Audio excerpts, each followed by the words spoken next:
দোকান থেকে আমরা অনেক ধরনেরই চাট মশলা কিনে থাকি, আমরাও খেয়ে থাকি, আবার আমাদের বাচ্চাদেরকেও দিয়ে থাকি। তবে সেগুলোতে কিন্তু প্রচুর পরিমাণে কেমিক্যাল ব্যবহার করা হয়। আর সেই একই মশলা একই সাথে যদি বাড়িতে তৈরি করা হয় নিরাপদ উপায়ে কেমিক্যাল মুক্তভাবে, তাহলে কিন্তু শরীরের জন্য যতটা ভালো ততটাই কিন্তু খেতে সুস্বাদু হয়। আর বাচ্চাদেরকে তো একদমই চোখ বন্ধ করে এটা খাওয়ানো যাবে। নমস্কার বন্ধুরা, সবাইকে আমন্ত্রণ জানিয়ে আজ নিয়ে চলে এসেছি চাট মশলা রেসিপি। এই মশলা সবজি হোক, বাচ্চাদের খিচুড়ি হোক, বাচ্চাদের যে কোনো খাবারে যদি অল্প একটুই দিয়ে দেন তাহলে কিন্তু খেতে যতটা স্বাদ লাগবে, বাচ্চারা কিন্তু খুব বেশি মজা করেও খাবারটা খাবে। শুরুতে আমি এখানে পেঁয়াজ কুচি, রসুন কুচি, ধনিয়া পাতা কুচি, আদা কুচি আর টমেটো কুচি করে নিয়েছি। আপনারা চাইলে এর থেকেও ছোট করে কুচি করতে পারেন। এগুলোকে খুব ভালো করে রোদ্রে শুকাতে দেব। আর নিয়েছি ধনিয়া, সাদা গোলমরিচ, জয়িত্রী আর জিরা। এই মশলাগুলোকেও আমি একই সাথে খুব ভালো করে শুকিয়ে নেব।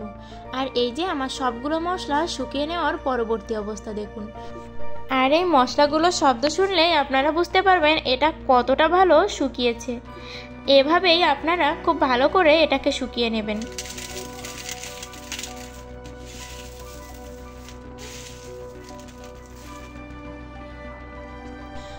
এবার আমি এর ভিতরে অল্প পরিমাণে জয়ফল দিয়ে দিলাম।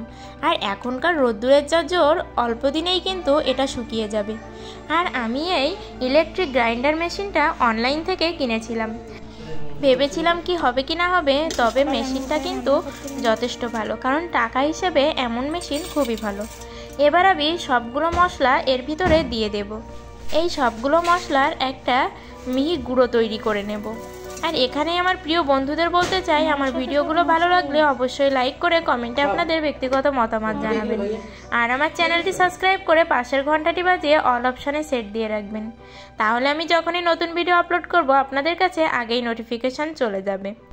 কথা বলতে বলতে আমার এদিকে মশলার গুঁড়িটা তৈরি হয়ে গেছে।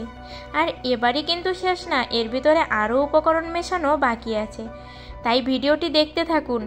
এবার দেখুন আমার এই মশলার ভিতরে এক্সট্রা আমি আরও স্বাদ বাড়ানোর জন্য কয়েকটি উপকরণ অ্যাড করব। আর এখানে কিন্তু কালারটা বেশ সুন্দরই এসেছে, তবে লাইটের কারণে এরকম ফ্যাকাশে দেখা যাচ্ছে। এইবার এই মশলার ভিতরে আমি দিয়ে দেব বিট লবণ। আপনারা চাইলে সাদা লবণটা ভেজেও কিন্তু দিতে পারেন, সেটা দিলেও অনেক বেশি মজার হবে। তবে বিট লবণের একটু স্বাদ বেশি, তাই আমি এখানে বিট নুনটাই ব্যবহার করেছি। এবার এর ভিতরে দিয়ে দেব হাফ চা চামচের মতো শুকনো ঝালের গুঁড়ো, যেহেতু বাচ্চার জন্য তৈরি করছি এই জন্য। আর আপনারা যদি খেতে চান তাহলে একটু বেশি পরিমাণেই দিবেন। আরও এই মশলার স্বাদ বাড়ানোর জন্য দিয়ে দিলাম 1 চা চামচের মতো টেস্টিং সল্ট। এভাবে মশলা তৈরি করে খেলে এত মজা লাগবে যে আপনারা দোকান থেকে আর চাট মশলাই কিনে খাবেন না। অবশ্যই আমার এই রেসিপি দেখে একবার হলেও বানিয়ে খাবেন, সবাইকে অনুরোধ করলাম। তাহলে আজকের ভিডিওটা এ পর্যন্ত। সবাই ভালো থাকবেন, সুস্থ থাকবেন, আর আমার ভিডিওগুলোতে অবশ্যই সাপোর্ট করবেন।